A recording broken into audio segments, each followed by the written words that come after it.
45절에서 47절 말씀입니다. 사무엘상 17장 45절에서 47절 말씀입니다.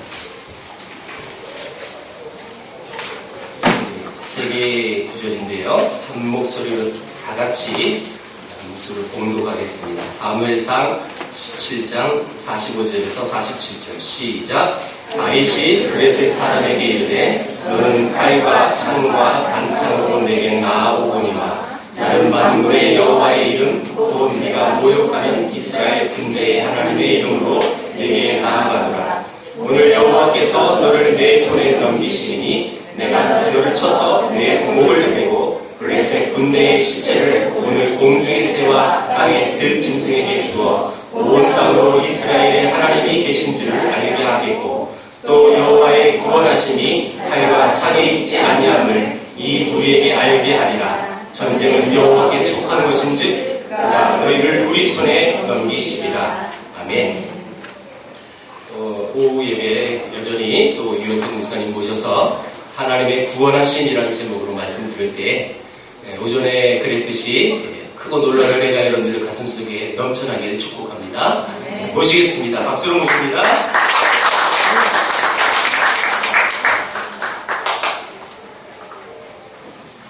할렐루야. 네. 또 반갑습니다. 우리 옆에 분과 한번 인사할게요. 하나님이 당신을 축복하십니다. 그렇게 인사하겠습니다.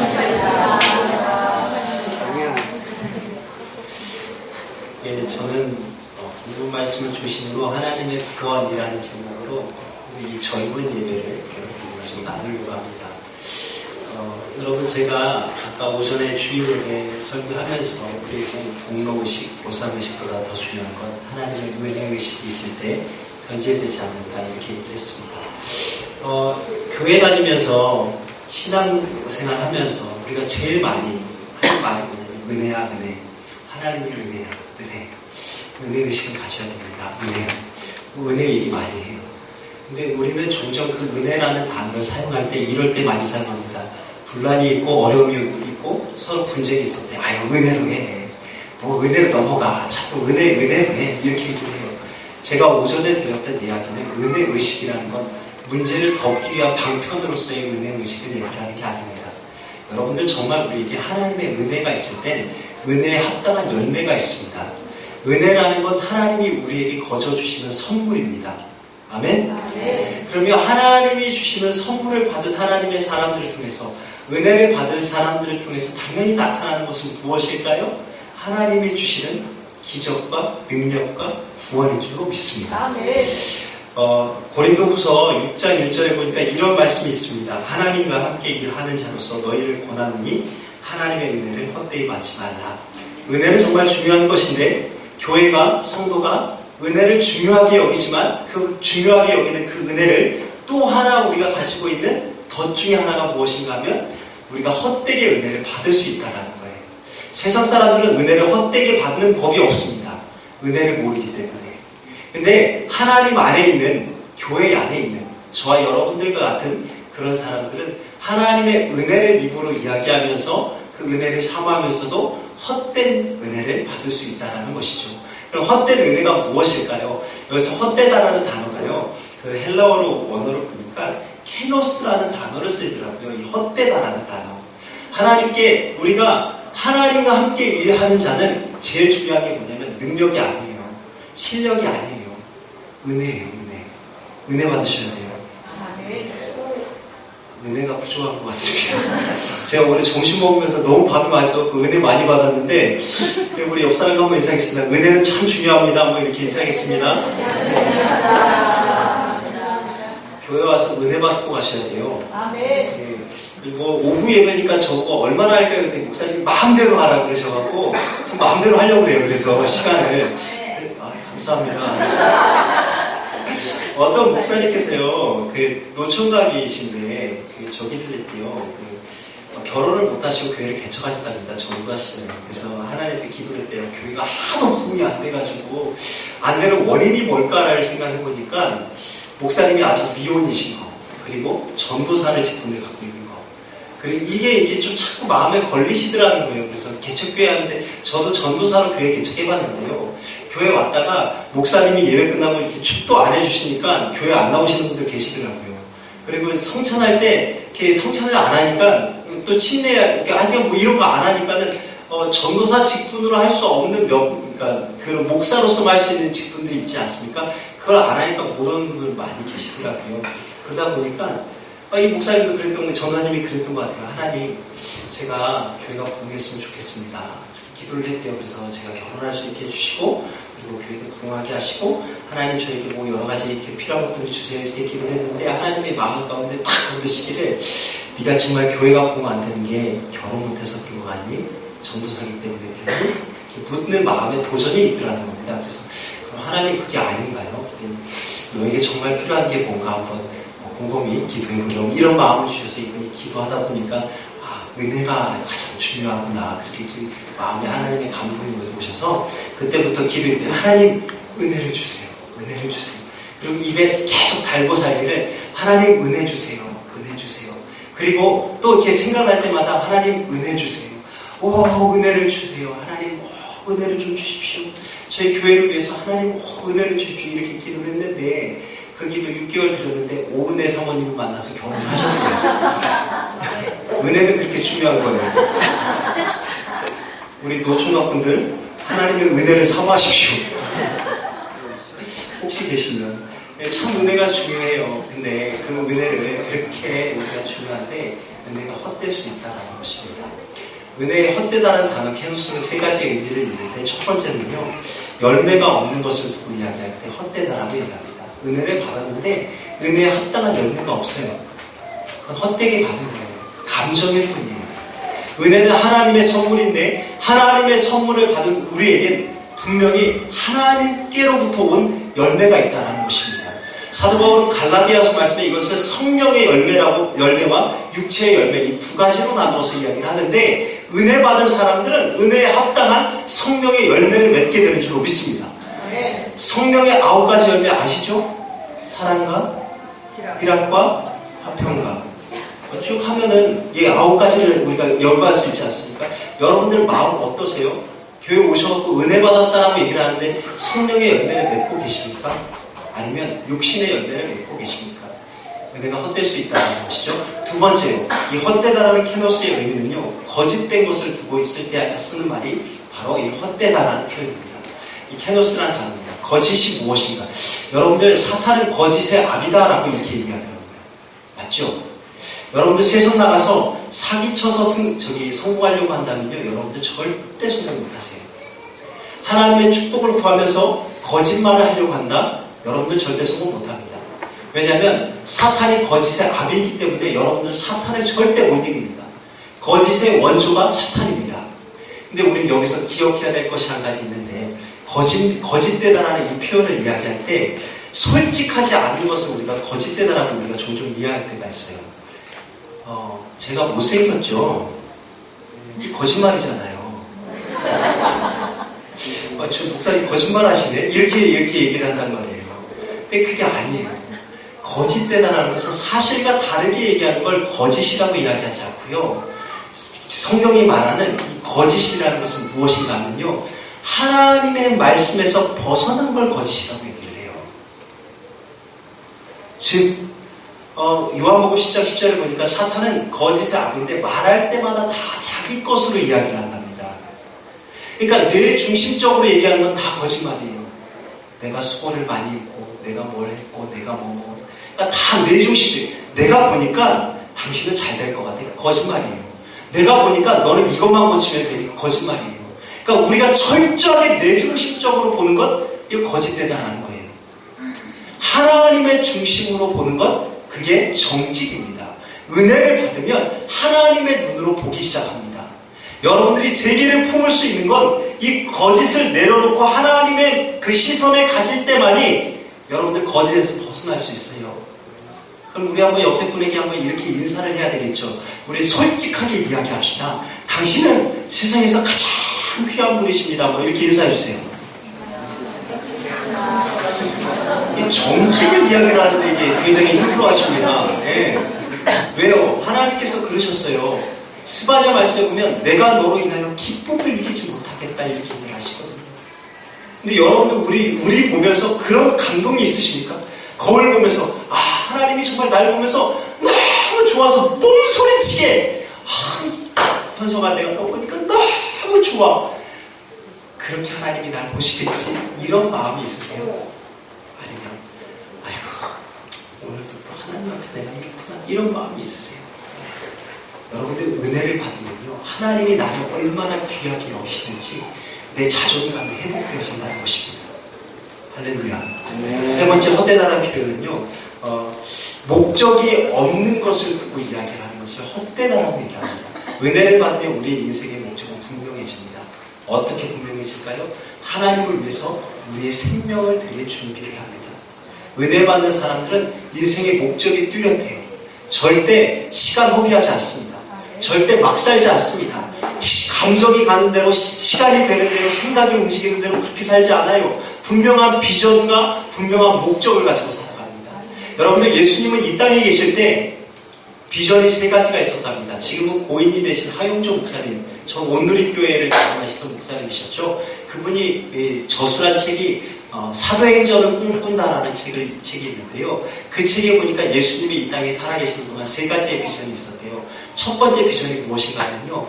온 인류를 구원하기 위한 십자가의 비전이 있었답니다.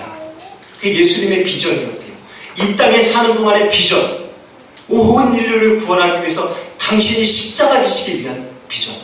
두 번째는요. 어떤 대가를 지불해서라도 이 땅 가운데 생명의 근원이 되는 교회를 세우시려고 했던 비전. 교회는 너무너무 중요한 거예요. 아멘. 아무도 안 하시네요. 정말 놀라겠습니다. 교회는 너무너무 중요해요. 예수님이 목숨을 걸고 지켜낸 것이 목숨을 걸고 대가 지불한 게 교회예요. 아멘. 오늘날 교회가 이렇다 저렇다 목회자가 이렇다 저렇다 많은 이야기들 하는데 교회는 너무너무 중요해요. 제가 교회를 표현하는 이야기들 중에서 좀 제 개인적인 성향적으로 좀 싫어하는 표현 중에 하나가 뭐냐면 큰 교회다 작은 교회다 이렇게 표현하는 거예요. 큰 교회 작은 교회 표현할 때 여러분들 뭐 가지고 큰 교회 작은 교회 표현해요? 사람 숫자 가지고 표현하죠. 그렇죠? 여러분들 큰 교회 작은 교회 그 표현은 틀린 표현이에요. 대형 교회 소형 교회 형태가 클 수도 있고 작을 수도 있어요. 근데 큰 교회 작은 교회는 어떻게 표현하냐면 그 교회가 얼마나 하나님의 말씀의 본질을 위해 서 있고 복음적으로 서 있는가. 예수 그리스도의 보혈의 능력이 복음이 아직도 펄펄 뛰는 화로에처럼 살아있는가. 그게 정말 큰 교회예요. 아멘. 세계를 품은 교회는 큰 교회인 줄로 믿습니다. 아멘. 할렐루야. 아멘. 시원치 않으세요? 옆 사람이 한번 인사해주세요. 우리 교회는 큰 교회예요. 한번 인사해주세요. 그러니까 큰 교회이지만 소형 교회일 수 있어요. 근데 작은 교회인데 대형 교회일 수 있다고요. 네. 무슨 말씀인지 이해가 되시는 거죠. 예수님의 비전, 교회를 세우는 거였어요. 그게 예수님의 비전이었는데 어찌하여 교회가 사람 숫자 가지고 크다 작다를 이야기할 수 있겠습니까? 예수님의 비전과 꿈이 담긴 게 교회인데 제가 오늘 아침에도 우리 여기 세계를 품은 교회 오면서 저희 교회를 위해서 기도를 했어요. 하나님 저희 교회에 오늘 은혜를 주시고 막 기도를. 근데 제가 세계를 품은 교회를 위해서 이렇게 오늘 말씀을 준비하면 기도하는데 하나님 이 교회가 얼마나 귀중한 교회인지 하나님 내 신령으로 알게 하시고 하나님 내 영으로 알게 하시고 그렇게 말씀을 증거하게 해주십시오. 하나님 제가 하루 가서 집회하는데 어떤 제가 영향력을 끼치는 게 아니라 이 교회를 향하신 하나님의 비전을 마음에 품고 말씀 배워날 수 있게 해주십시오. 그렇게 기도하고 왔어요. 안 느껴지시나요? 마지막 세 번째요. 예수님의 비전은요. 성령님을 하나님의 백성들에게 보내주시기 위한 비전을 가졌던 겁니다. 이게 예수님의 비전이었어요. 은혜를 받았다면 우리는 목적이 분명해야 됩니다. 헬라인들은 오랫동안 시간의 개념을 두 단어로 나누어서 썼다고 합니다. 첫 번째 단어는 크로노스라는 단어를 쓰는데 아시죠? 많이 들어보셨죠? 크로노스라는 단어에서 영어 단어 크로놀로지라는 단어가 나왔는데 그 단어의 뜻은 연대기라는 뜻이 있죠. 그래서 몇 년도 몇 월 며칠 날 무슨 일이 있었고, 몇 년도 몇 월 며칠 날 뭐가 있었고, 몇 년도에 뭐 있고, 몇 년도에 뭐 있고, 이렇게 얘기를 하죠. 그러니까 시간을 쭉 나열하는 걸 크로노스의 개념이라고 얘기를 하고요.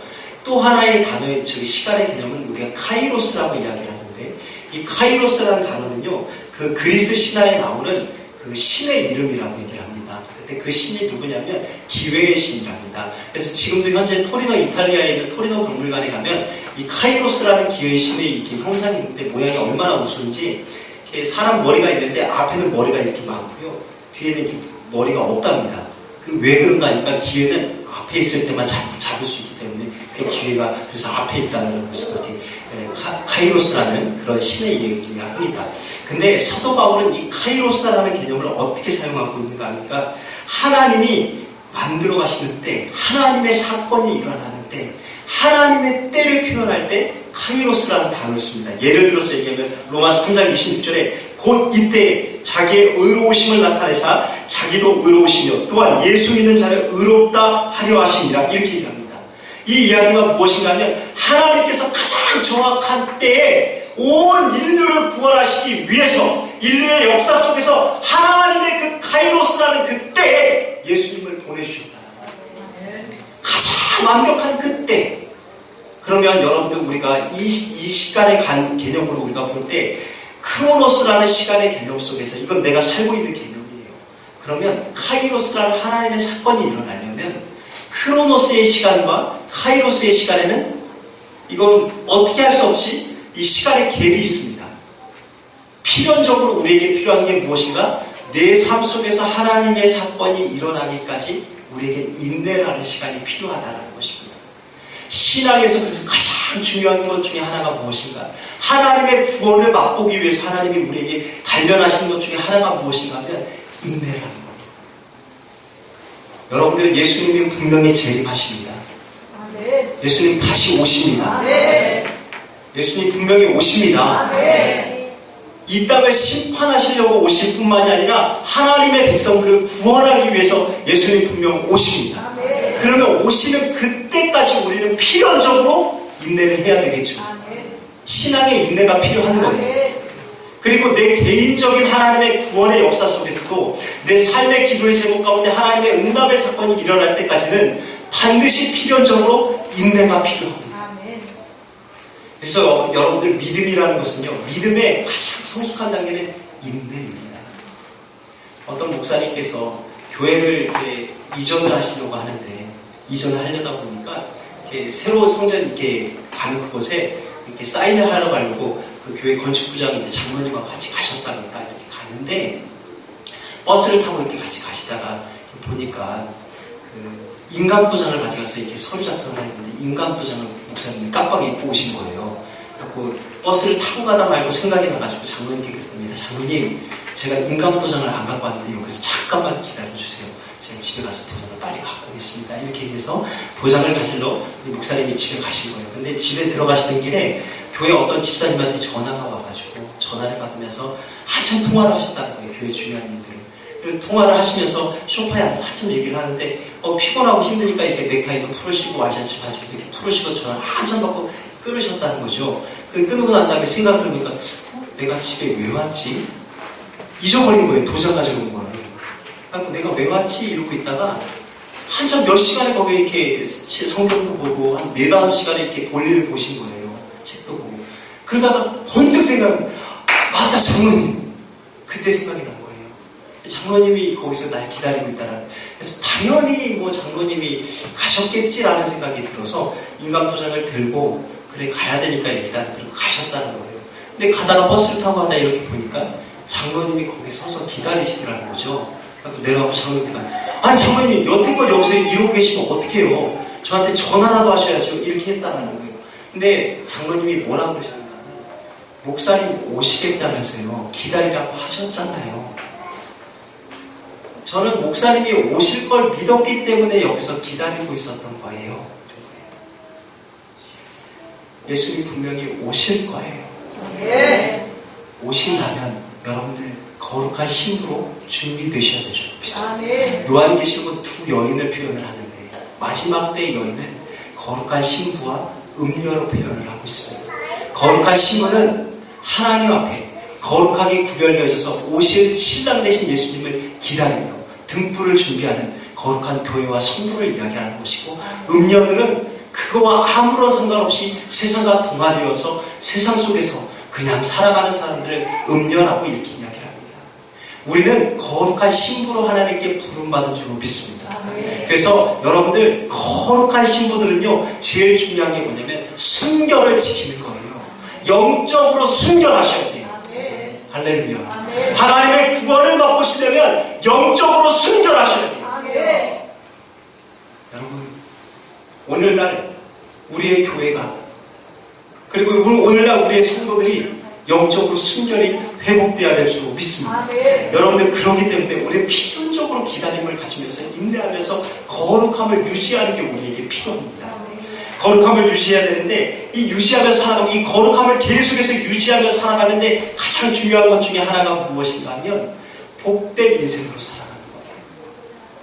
여러분들, 예수님이 이 땅에 오셔서 제일 먼저 설교하신 게 마태복음 5장의 말씀인데, 팔복에 대해서 설교를 하십니다. 심령이 가난한 자는 복이 있나니, 이렇게 시작하는 8가지의 복인데, 이 팔복을 우리가 라틴어로 메티튜트라는 단어를 사용하는데, 그 단어에서 영어로는 attitude라는 단어가 나왔습니다. 그러니까 복이 뭐예요? 우리의 태도가 바뀌는 게 복이에요. 예수님 믿고 우리의 태도가 바뀌는 게 복이에요. 할렐루야. 우리의 태도가 바뀌는 게 복이라고.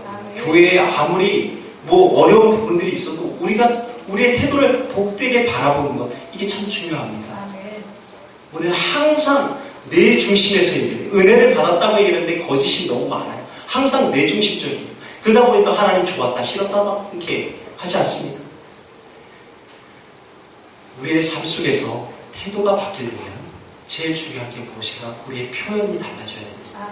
인간은 필연적으로 많은 부분들을 표현을 하면서 과장을 많이 합니다. 저는요, 하나님이 제일 좋아요. 하나님이 너무 좋아요. 하나님 짱이에요. 막 이렇게 표현을 해요. 그렇죠? 저는 세계를 품은 교회도 좋지만요, 저는 우리 순복음교회가 제일 좋아요.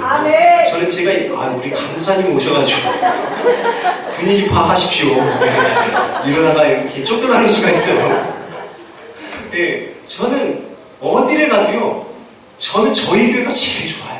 예, 아마 이종호 목사님도 마찬가지실 거예요. 세계를 품은, 그냥 본인이 섬기는 교회가 가장 좋지요. 그러니까 거기 섬기고 있겠죠. 실은 왜 섬기겠어요? 그러니까 우리가 정말 이 땅을 살아가면서 표현을 잘 많이 하는데, 그 표현 속에는 많은 과장들이 들어가 있습니다. 우리나라 애국가에도 그래요. 동해물이 마르고 닳도록 하나님이 우리를 보호하신대요. 어떻게 동해에 있는 물이 마르고 닳습니까? 그렇죠? 동해물과 백두산이 어떻게 마르고 닳아요? 그건 과장이에요, 과장. 우리는 힘들어도 참 죽겠네. 맛있어도 죽겠네. 그리고 공부하는 것도 힘들어서 죽겠네. 설교가 긴 것도 길어 죽겠네. 지루해 죽겠네. 하여튼 뭐 이렇게 과장이 많아요. 우리의 언어 속에 필연적으로 많은 부분이 과장된 표현으로서 우리의 삶을 살아갑니다. 근데 이 표현을 할 때 우리가 어차피 해야 될 과장이라면, 우리 여러분들과 첫 번째 나누고 싶은 이야기는 바로 비전을 과장하셔야 됩니다. 여러분, 우리가 어차피 해야 될 과장이라면 거룩한 과장을 하십시오. 많은 사람들이, 너무 성공적인 사람들은요, 꿈을 과장하고요, 비전을 과장하고요, 자기의 삶 가운데 하나님의 약속들을 과장하면서 이야기를 합니다. 그걸 크게 이야기를 합니다.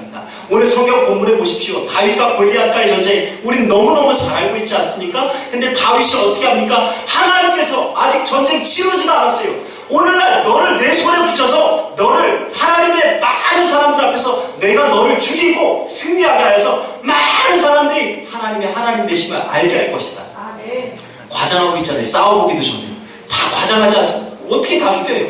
근데 여러분들, 이 다윗이요, 물맷도 몇 개 가지고 나갔어요? 몇 개요? 5개요. 왜 5개 가지고 간지 아십니까? 보험으로. 여기는 수지 있어서 다 아시는데, 빨리 말해야 다 아니까 뭐 이런 눈빛인데, 왜 5개 가지고 나갔냐면, 골리앗하고 싸울 때 이게 물맷돌을 이렇게 던지는 거잖아요. 그렇죠? 던졌는데 이거 잘못 맞으면 이게 또 여군으로 이렇게 비상적으로 가져갈, 그게 아니에요. 사무엘하 21장에 보니까 그 골리앗 진영에 그런 거인들이 5명 있었답니다. 그러니까 내가 나가서 골리앗 너만 죽이는 게 아니라 다 죽여버리겠다는 거예요. 얼마나 큰 과장이에요. 조그만 소년이. 그쵸? 여러분들 어차피 해야 될 과장이라면 비전을 과장하십시오. 아멘. 우리 교회 제일 좋은 교회. 아멘. 우리 목사님 제일 좋은 목사님. 아멘. 내 친구 제일 좋은 친구. 아멘. 우리 교회 전도사님 제일 좋은 전도사님. 아멘. 우리 아빠 최고. 아멘. 할렐루야. 아멘. 우리 엄마 최고. 아멘. 우리 자녀 최고. 아멘. 할렐루야. 아멘. 옆 사람 한번 해서 당신은 최고예요. 한번 인사해 주세요. 최고예요. 인사를 안 하고 듣기만 하세요. 민수기 13장부터 14장까지의 말씀을 보니까 여호수아 갈렙과 12명의 정탐꾼이 그 가나안 땅을 정탐을 하고 돌아오지 않습니까? 돌아왔는데 10명의 정탐꾼이 이런 표현을 하죠. 그들이 그곳에 사는 사람, 아낙 사람들은 키가 등치가 크고 사람들이 막 거인이어서 우리는 그들 앞에 뭐가 같대요? 메뚜기 같다라고 얘기를 하잖아요. 과장을 합니다. 여러분들 아무리 어린애가 거인 큰 성인 앞에 쓴다고 해서 그 애가 메뚜기처럼 보입니까? 과장이에요, 과장. 근데 여호수아와 갈렙도 똑같은 사건을 놓고 과장을 하는데 하나님이 우리와 함께 하시는 그들은 우리의 답이다 이런 표현입니다. 과장이에요, 과장. 하나님의 사람들은요. 여러분들 정말 하나님의 구원을 여러분들이 맛보길 원하신다면 우리가 거룩함을 과장하시게 되길 주님으로 축원합니다. 우리 교회는 이게 없어서 안 되고 우리 목사님 이게 좀 부족하고 우리 아빠는 이게 좀 안타깝고 이게 부족하고 다 이게 아니라 여러분들 과장을 하시려면 거룩함을 과장하세요. 우리 가정은 되는 가정. 제가 아까 오늘 여기 와가지고 우리 집사님한테 오랜만에 만났는데 집사님이 저한테 그러시더라고요. 우리 유현석 목사님이 여기 온다고 그러니까 우리 박선아 전도사님께서 저를 그렇게 좋게 막 칭찬을 하셨대요. 우리 박선아 전사님이 저 호주 시드니의 아드님이 있는 거 아시죠? 네, 저 굉장히 잘 이렇게 지내고 있는데 그러니까 그 아드님을 방문하셨다가 저희 교회 한 그 3개월 정도로 출석하셨던 것 같아요. 그래서 개인적으로 하나님의 은혜를 많이 주셔가지고 저를 참 많이 사랑해 주시는데 그 사랑 때문에 이렇게 다 이렇게 콩깍지가 씌워서 다 좋게 보이시나 봐요, 제가. 그래가지고 우리 교회 오셔갖고 우리 유 목사님 온다니까 우리 집사님한테 유 목사님 뭐 어쩌고 막 좋은 걸 막 자랑하는데 우리 그 집사님이 저를 오늘 요번에 처음 보는 게 아니라 전에도 봤거든요. 그래서 그랬대요. 아니 내가 아는 유 목사님은 그런 사람이 아닌데 왜 이렇게 전도사님이 그렇게 자랑을 했는지가 잘 모르겠습니다. 이렇게 이야기를 하시더라고요. 어떻게 자랑을 하셨는지는 잘 모르겠습니다. 그래서 제가 아예 포장을 잘 해주신 것 같습니다. 이렇게 여러분들 내용물이 시원치 않아도요 포장을 잘 해놓으면요 내용물이 왠지 괜찮은 거. 여러분들 우리 입술 가운데 정말 거룩함을 자꾸 과장해서 이야기하십시오. 안 되는 걸 이야기하고 나쁜 걸 이야기하는 게 아니라 하나님께서 계속 얘기해요. 하나님께서 우리를 볼 때 그러잖아요. 하나님의 표현은 그래요. 하나님이 우리를 표현하실 때 하나님의 거룩한 기준으로 우리를 본다면 우리가 얼마나 하찮겠습니까? 야, 너 그렇게밖에 못하냐? 너는 어떻게 그렇게 생겼냐? 너는 몇 번째냐? 딱 이렇게 얘기하셔야 되는 게 하나님이에요. 근데 하나님은 우리를 바라보실 때마다 어떻게 얘기하면 내가 너를 사랑한다. 너는 복의 근원이다. 내가 너는 나의 기쁨을 이기지 못한다. 너는 너무 귀한 존재다. 너는 너무 복된 사람이야. 하나님의 과장이죠, 과장. 그게 하나님의 거룩한 과장인 거예요. 하나님의 표현 방법이에요. 근데 왜 우리는 나를 그렇게 못 받아들이고 또 우리 주변에게 그렇게 표현을 못할까요? 여러분들 우리가 끝까지 인내하며 승리하는 하나님의 구원을 맛보기를 원한다면 우리의 입술의 고백들이 하나님의 거룩한 비전들을 과장할 수 있는 우리 모두가 되길 주님의 이름으로 축원합니다. 시편 81편 10절을 얘기합니다. 내 입을 넓게 열라. 내가 채우리라. 하나님 분명 채워주실 겁니다. 여러분들 전 세계에 나라가 한 250개 정도 이상 있다고 합니다. 국가를 정의하는 개념에 따라서 사회적으로 이렇게 사람들이 학문적으로 정의하는 개념에 따라서 어떤 사람들은 258개국, 254개국, 252개국, 264개국 뭐 이렇게 얘기를 해요. 근데 다 거두정리하고 한 250개국 정도가 되는 것 같습니다. 그리고 종족으로 보면 한 5만 종족 되나요, 목사님? 미전도 종족까지 다 해서 5만 종족 된대요. 제가 세계를 품은 교회 여기 와가지고 기도하면서 그랬어요. 하나님, 교회 이름이 세계를 품은 교회인데 하나님, 한 성도가 한 종족을 품게 해주십시오. 그러면 5만 명이 돼야 돼요. 할렐루야. 과장을 하자고요. 100명부터 되고. 아니, 꿈을 꾸시라고요. 할렐루야. 세계를 품은 교회. 여러분들 교회 이름만큼 이 교회 이름 이거 과장해서 지은 거 아니에요? 거룩한 과장이잖아요. 얼마나 복음적이에요. 얼마나 놀라운 비전입니까? 그래요. 저는 여러분들이 한 셀마다 이렇게 보니까, 여기 보니까 한 소그룹들이 이렇게 각 선교사님들을 이렇게 품고서 기도하시고 후원하시고 하는 것 같더라고요. 주보를 보니까. 그쵸? 한 소그룹이 몇 명으로 구성되어 있는지 제가 잘 모르겠습니다. 근데 저는 그 소그룹 그 소그룹들이 5만 종족을 품고 기도했으면 좋겠어요.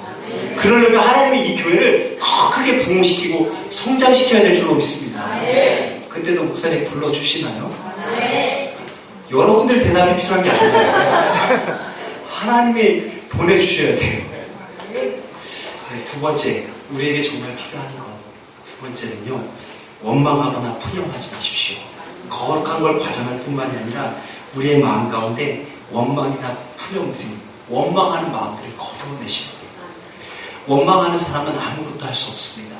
오늘 여호수아 오늘 다윗은요, 골리앗 앞에 나아갈 때 얘기를 합니다. 골리앗이 그렇게 위협을 하고 있는데도 다윗은 얘기합니다. 하나님을 원망하지 않아요. 그는 만군의 여호와의 이름으로 나갑니다. 얘기합니다. 근데 그가 보고 있었던 게 뭐냐면 하나님이에요. 하나님. 제가 요즘에 굉장히 개인적으로 은혜 받고 있는 찬양이 있는데 시선이라는 찬양입니다. 저희 교회에서 많이 부르고 있는데 혹시 아시나요?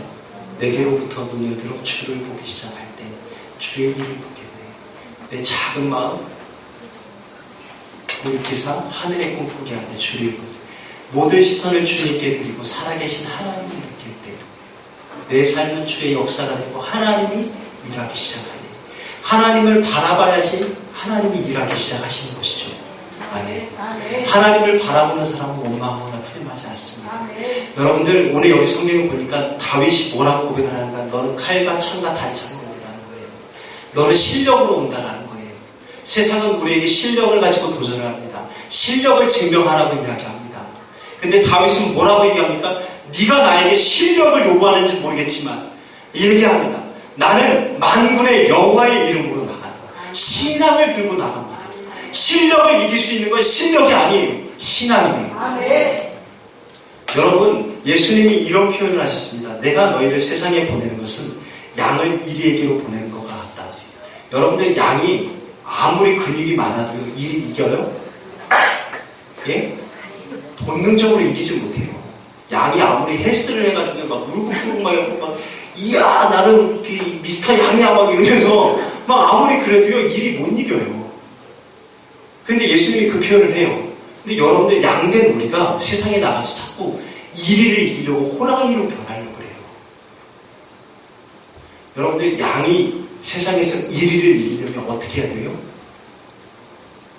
양이 진짜 양 같아져야 돼요. 왜 그럴까요? 양이 정말 양 같아진다는 것은 목자의 보호를 받아야 된다는 것입니다. 양은 목자 없이 못 살아요. 다윗이 보기에 여호와는 나의 목자시니 내가 부족함이 없다고. 그러니까 여러분들 우리가 진짜 양이 되기 시작하면요 하나님이 우리를 보호하십니다. 원망하지 마세요. 누구도 원망하지 마세요. 절대 낙심하거나 푸념하지 마세요. 우리의 입술 가운데 정말 목자 되신 주님만을 바라볼 수 있는 저와 여러분들에게 주님의 이름으로 축원합니다. 그래서 계산하는 게 아니에요. 실력을 쌓는 게 아니에요. 실력도 필요하지만 더 중요한 건 하나님을 바라보는 믿음의 용기입니다. 믿음의 용기입니다. RA 토전하는 목사님이 제가 개인적으로 좋아하는 목사님인데 이분의 책에 보니까 이런 내용이 있더라고요. 목숨을 걸지 않는 것은 다 가짜다. 목숨을 걸어야지 진짜예요. 신앙이라는 건 하나님 앞에 우리의 목숨을 거는 거예요. 목숨 거는 거예요. 오늘 우리 이종훈 목사님께서 저를 픽업해 주셔서 아침에 교회를 아주 편하게 왔습니다. 이종훈 목사님 바쁘시죠? 오랜만에 보니까 보니까 인사드리고 막 이렇게 했어요. 목사님 계속 이렇게 우리 전국을 다니면서 복음 전하시고 사역 많으시잖아요. 그렇죠? 바쁘시죠? 이 목사님이 조금 바쁘긴 한데요. 하나도 안 바빠요. 그게 뭔 소리예요? 목사님 즐거우시다는 거예요. 너무 좋다는 좋으니까 하죠. 그런 거예요. 여러분들 행복하신 줄 아셔야 돼요. 네. 여러분들 주의 일을 기쁨으로 하는 목사님과 함께 신앙생활 한다는 건 정말 행복한 일이에요. 네. 할렐루야. 네. 옆 사람과 한번 인사해. 우리 참 행복하게 신앙생활 하고 있습니다. 우리 인사해주세요.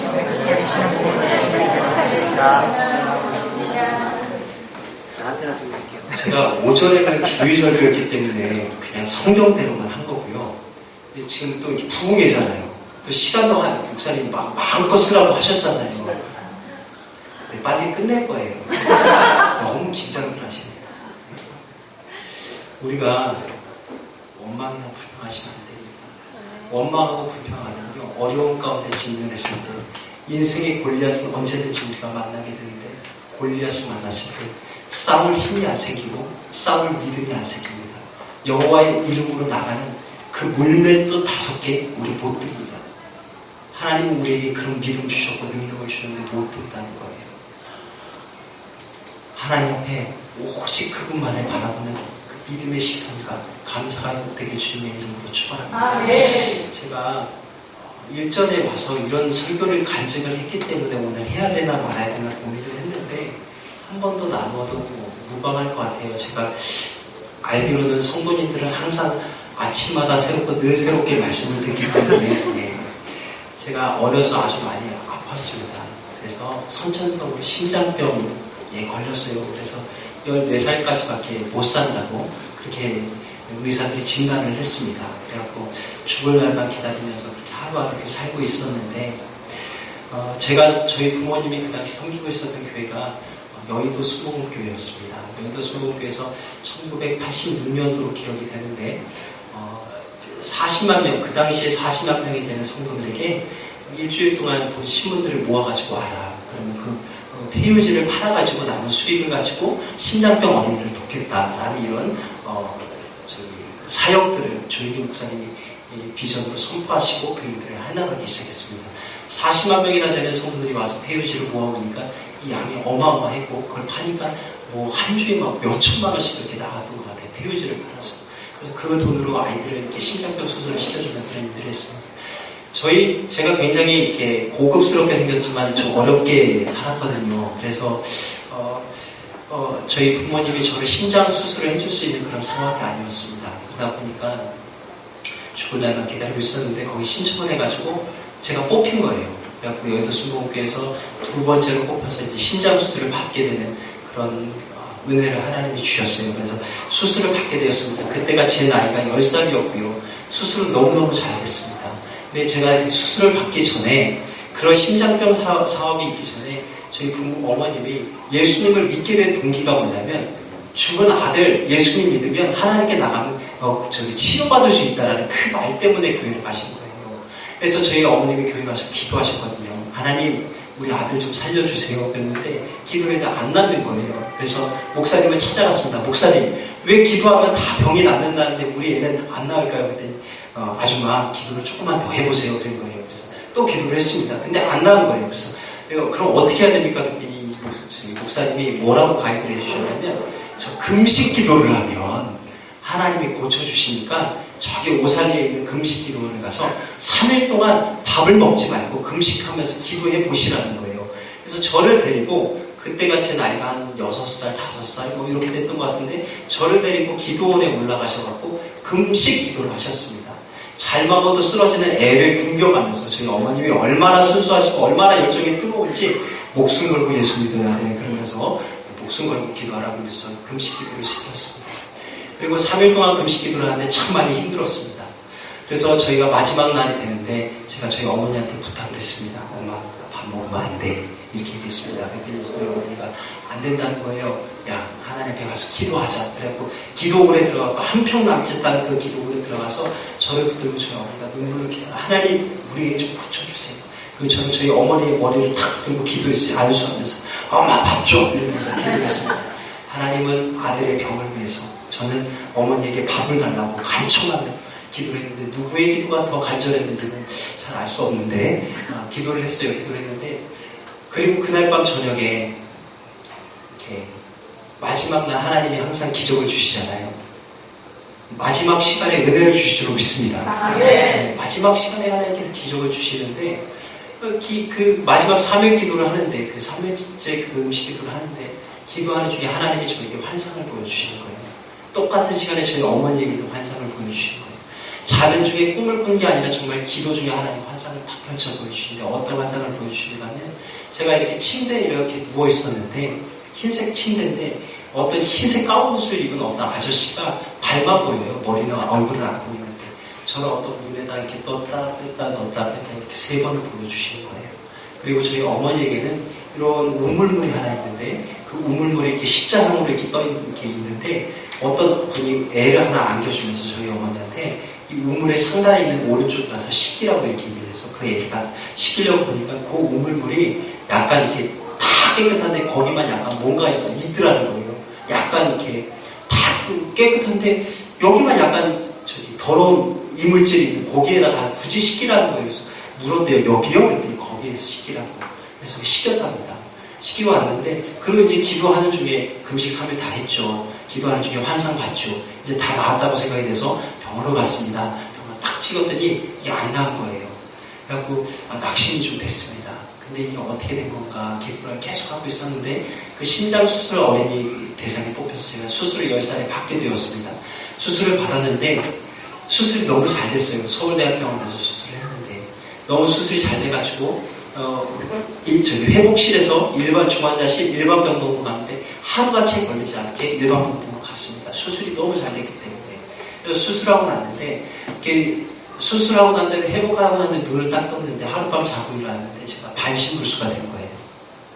그리고 왼쪽이 완전히 다 마비가 돼서 왼쪽 검은 눈동자가 이렇게 돌아가고 얼굴도 이렇게 이그러져가지고 밥을 넣어줘도 이쪽으로 다 흘러내리고 팔에 신경이 없어가지고 이렇게 팔도 들지 못하고 다리도 못 들고 이렇게 된 겁니다.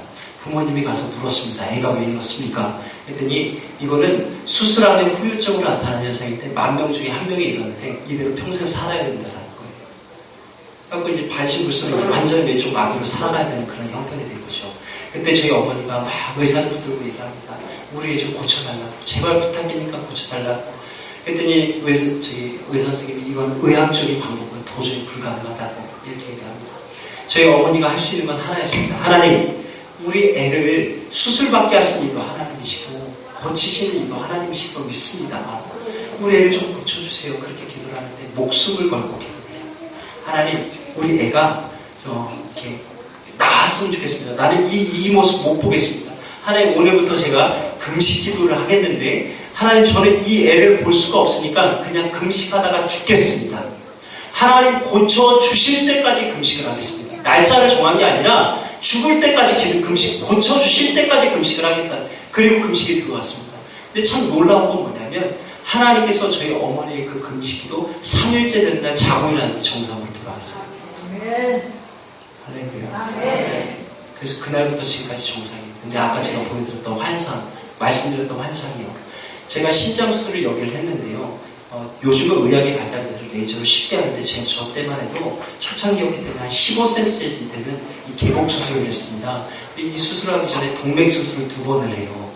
그러니까 신장 수술 한번 받으려고 제가 그 침대에 누워져 갖고 수술실에 3번을 들락거린 거예요. 하나님은 그걸 미리 보여주셨던 거예요. 기도 중에. 그리고 아까 말씀드렸던 그 오물이 있었던 그 물에 아이를 시킨 거예요. 이렇게 티미한 어떤 게 뭔가가 들어있는 그곳에 애를 시켰던 거예요. 후유증을 하나님께서 이야기하셨던 것 같아요. 미리 보여주셨던 거예요. 그때는 그것이 뭔지를 몰랐지만 지나고 보니까 그렇게 하나님이 하셨다라는 걸 저로 하여금 하나님께서 알게 하셨어요. 근데 저에게 그때 그 환상이 없었다면 어쩌면 이건 우연히 나왔을지도 모르겠다라는 그런 생각들을 제 스스로 했을지도 모르겠습니다만은 하나님께서 그 환상을 주셨기 때문에 분명히 하나님이 하셨다라고 밖에 고백할 수 없다라는 거예요. 여러분, 우리가 이 세상 살아가는 날 동안 원망하고 불평할 일 많이 있겠지만 하나님께 우리의 마음의 뜻을 정하고 목숨을 걸고 주님의 나라를 섬길 수 있는 저와 여러분들과 세계를 품은 교회가 되길 주님의 이름으로 축원합니다. 마지막 세 번째요. 하나님의 구원을 보길 원한다면 여러분들 한번 따라해 보겠습니다. 나는 못해도 내 안에 계신 하나님은 하십니다. 이걸 믿으셔야 돼요. 다윗이 지금 어떻게 나갑니까? 나는 만군의 여호와의 이름으로 나가노라 이렇게 얘기합니다. 어떤 분들이 그래요. 하나님께서 그 다윗이 이렇게 물맷돌을 가지고 맨날 연습하다 보니까 그게 그날 잘 맞은 거다 이렇게 아니에요. 하나님이 그와 함께 하신 거예요. 하나님은요 온 우주 만물을 주관하시는 분이에요. 다윗이 안 떨렸을까요? 떨렸을 것 같아요. 그렇게 용감하게 외치지만 그럼 물맷돌 이렇게 던지다 보면요 각도가 삐뚤어질 수 있을 거 아닙니까? 여러분들 요번에 우리나라 그 아시안 게임에서 양궁 선수 금메달 땄더라고요. 여자 경기 선수들. 근데 여러분들 그 10점 만점 맞히는 게 얼마나 어렵습니까? 그쵸? 호흡을 다 가다듬고 숨도 멈춰서 탁 던지는 이 물맷돌을 언제 그렇게 전쟁 나가서 어떻게 그렇게 던져요? 그러니까 하나님이 다윗과 함께 하셨던 거예요.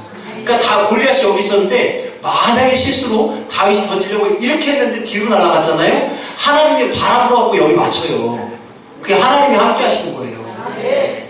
할렐루야. 그러니까 하나님이 우리와 함께 하신다는 사실 이걸 믿으셔야 돼요. 세계를 품은 교회가 정말 한 성도가 한 소그룹이 정말 한 민족씩 한 종족씩 품으면서 그렇게 섬기고 하나님의 나라 확장을 위해서 쓰임받는 교회가 되기 위해서 여러분들 제일 중요한 거 하나님이 그렇게 하실 거라는 걸 기대하셔야 돼요. 사람을 기대하는 게 아니에요. 하나님을 기대하는 것입니다. 여러분들 우리 안에 하나님만을 기대함으로 말미암아 골리앗과 같은 적이 우리의 일생 가운데 너무너무 많이 나타납니다. 개인적으로도 그렇고 우리 교회 사역적으로도 그럴 수 있습니다. 그러나 그럼에도 불구하고 우리가 하나님을 의지하는 믿음으로 승리하시는 은혜를 헛되이 받지 않는 세계를 품은 교회가 되길 주님의 이름으로 축원합니다. 우리가 이렇게 믿음을 가져야 하는 것을 알면서도 우리는 때때로 넘어집니다. 제가 이 이야기만 하고 말씀을 마치려고 합니다. 미국에 있는 뉴욕 대학 연구팀에서 한 연구를 했다고 합니다. 만 12개월에서 19개월 된 아이들 130명을 대상으로 특수 놀이방을 만들었답니다. 특수 놀이방을 만들어 놓고 그 아이들 그 안에다 다 넣어둔 거예요. 130명을. 그리고 이 아이들이 이제 걸음마를 막 걷기 시작하는 그런 아이들인데 이 아이들이 하루에 얼마나 걷나 이렇게 보니까 여러분들 12개월에서 19개월 된 아이들이요. 하루에 걸음을 몇 걸음 걸었냐니까 14,200걸음을 걸었답니다. 무려 4km나 되는 거리랍니다. 안 놀라나요? 우리 만보 걷기 되게 힘들잖아요. 어른도. 근데 그 애기들이 하루에 14,200걸음을 걷는데요. 근데 그 14,200걸음을 걸으면서 무려 그들이 102번을 넘어졌답니다. 그러니까 시간으로 계산을 하니까 시간당 17번을 넘어진 거예요. 14,200걸음을 걸으려고. 근데 그걸 분으로 또 계산하니까 3, 4분에 한 번씩 넘어진 거예요. 그 아이가 3분에 한 번씩 넘어지고 4분에 한 번씩 넘어지는데 그러면서 하루에 10,000번씩을 걷는데 10,000보를 넘게 걷는데 그렇게 하면서 그 아이들이 걷기를 시작하더라는 것입니다. 우리가 신앙의 걸음마를 떼갈 때 믿음의 일들을 살아갈 때 우린 걸어다 넘어지고 걷다가 넘어지고 우린 계속해서 할 수 있어요. 근데 여러분들 이 어린아이들이 걸음마를 배울 때 계속 머리를 두들기면서 3분마다 넘어지는데 아유 바보 같은 녀석 나 같은 게 뭐래 또 넘어졌어 또 넘어졌어 이러지 않는다는 거죠. 그 아이들은 그렇게 자꾸 넘어지면서 참 놀라운 게 그 기사의 글의 마지막에 이렇게 써 있습니다. 계속 넘어지는 일이 반복되면서 점차적으로 그들이 성장해가고 자라가고 걷게 됐다는 거예요. 우리가 자꾸 넘어지지만 자꾸 쓰러지지만 하나님의 구원을 향해서 걸어가는데 골리앗 같은 어떤 적 앞에서 자꾸 쓰러지고 믿음으로 살지 못하는 모습들이 우리에게 반복해서 일어나지만 그 걸음을 멈추는 게 아니라는 거예요. 계속 걷다 보면 우리가 더 강해지고 성숙해지고 마침내 걷게 된다는 것입니다. 저는 세계를 품은 교회가 이 자리에 있는 우리 모두가 하나님 앞에 가는 그날까지 이 믿음의 걸음을 멈추지 않고 우리를 도우시다 하나님을 의지해서 날마다 승리하는 거룩한 하나님의 교회와 백성들 되길 주님의 이름으로 축복합니다. 그리고 더 놀라운 건 여러분들이 그렇게 해서 지금 잘 걷고 계신다라는 거예요. 여러분들은 이미 그 과정을 지나오신 분들이에요. 영적으로도 우리는 그렇게 걸어갈 수 있습니다. 하나님께서 그와 같이 하실 줄로 믿습니다. 세계를 품은 교회가 정말 날로 부흥하고 성장하고 건강하게 자라서 많은 열방에 하나님의 선교사들을 파송하고 또 품고 기도하는 하나님의 거룩한 처소가 되길 주님의 이름으로 축복합니다. 기도하겠습니다. 하나님 아버지, 오늘 우리의 인생 가운데